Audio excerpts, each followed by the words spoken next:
আসসালামু আলাইকুম। হ্যালো বন্ধুরা, সবাই কেমন আছেন? আশা করি সবাই আল্লাহ তাআলার রহমতে অনেক ভালো আছেন। আমিও আলহামদুলিল্লাহ অনেক ভালো আছি। তো আজ বানাচ্ছি ডিমের ঝাল পিঠা। এই যে এখানে আমি একটা গোলা তৈরি করে নিয়েছি। এখানে দিয়েছি আমি একটা ডিম, একটু ময়দা বা আটা, যেটাই দেওয়া যায়। আমার এখানে আটা ছিল তাই আমি আটা দিয়েছি।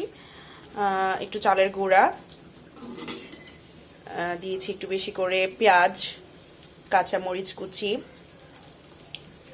দিয়েছি, এখানে বাঁধাকপি কুচি করে দিয়েছি, একটু স্বাদ মতো লবণ দিয়েছি এবং হচ্ছে এখানে ধনিয়া গুঁড়া, হলুদের গুঁড়া না, মরিচের গুঁড়া, হলুদের গুঁড়া দেওয়া যাবে না।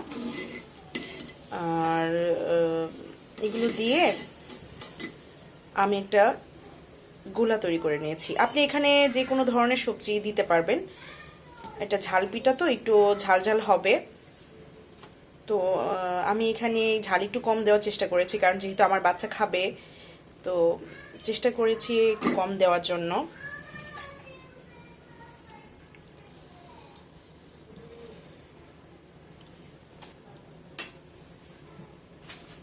তো এই যে, আর এই পিঠাটা যত পাতলা হবে, এটাই নর্মাল পানি দিয়ে গুলাবেন।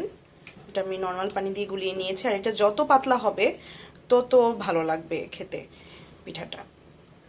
এটা ঝালটা ডিপেন্ড করবে আপনার উপরে। তো আমি একটু ঝাল ঝাল করে, মোটামুটি ঝাল করে আমি এগুলোটা বানিয়ে নিয়েছি। আর এই যে এখানে একটা কড়াই বসিয়ে এখানে আমি যে পিঠাটা ছেড়ে দিচ্ছি।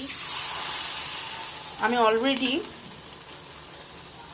কতগুলো পিঠা এখানে বানিয়ে নিয়েছি, দেখেন,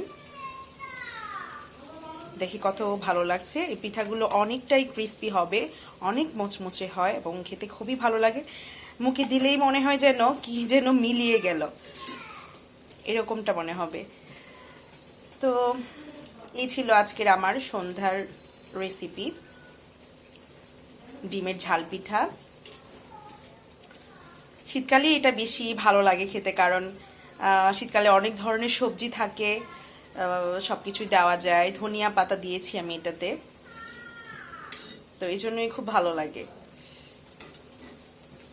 তো এই তো অলরেডি অনেকগুলো তৈরি হয়ে গিয়েছে আমার ডিমের ঝাল পিঠা। সবাই ভালো থাকবেন, সুস্থ থাকবেন। আল্লাহ হাফিজ। আসসালামু আলাইকুম।